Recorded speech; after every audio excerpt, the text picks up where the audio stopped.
Hey friends, today I am here with my Fender American Professional 2 Deluxe Telecaster.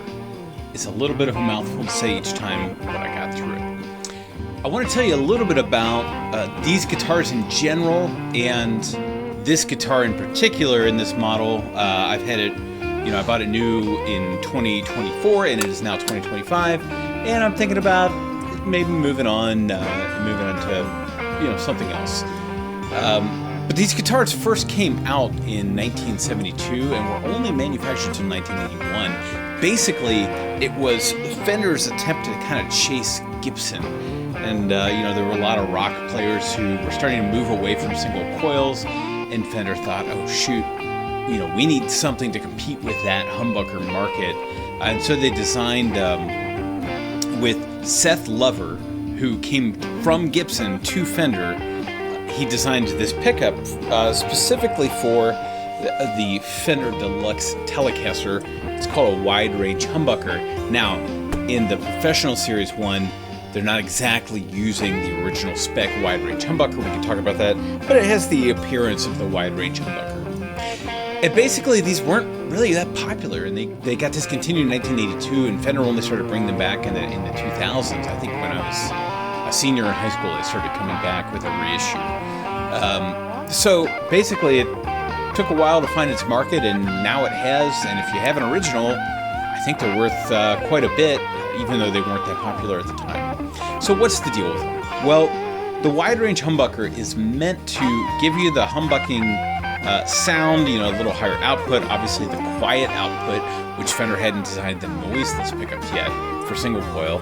So they were trying to give you something that, felt and played like a Fender, even kind of, looks like a Fender. It's got a Telecaster body and a Strat headstock. It's a weird combination. But, it looks like a Fender. It's got the Fender scale, the Fender radius, all this other stuff.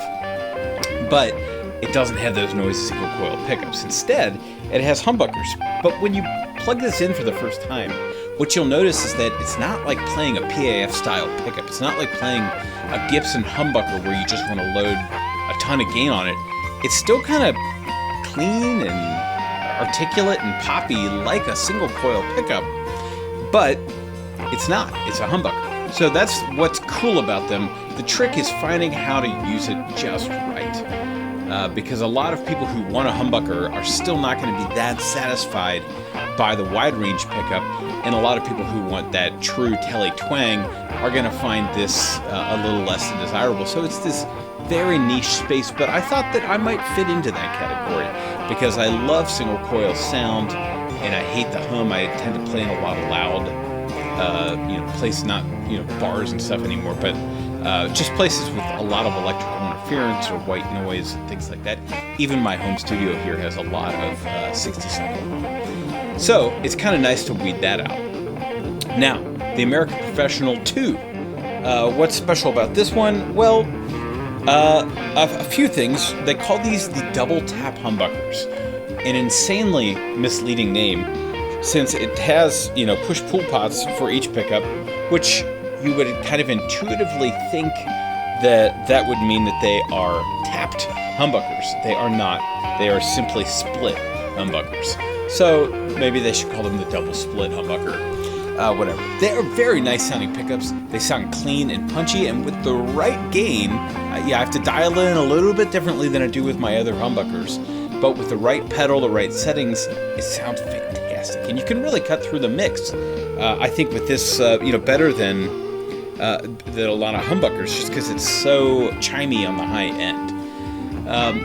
So the reasons that I'm thinking about moving on, though, are one, I just find myself not really playing it that much. It looks cool, but I'm not sure I love the 9.5 radius, which is crazy because I grew up playing it, but I've really started to move toward a flatter fingerboard radius. These tall, narrow frets, I don't know. They just feel a little funny to me. And this deep C neck is what they call it. It's a C shape, and it feels like a C shape. It's just a little different feel than when you play an older Fender, and I like my older Fender feel. So those are little tiny nitpicks. I don't use the splitting feature on them at all. I think that's silly. If they were tapped, I think that could be a cool selling point, but a split does really nothing for me.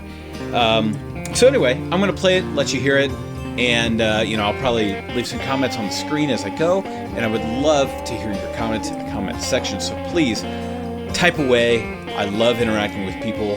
And as a last thought, please like and subscribe. I'm trying to reach 1,000 followers this year in 2025 and would really appreciate your help. Thanks for watching and listening, and I'll talk to you in the comments.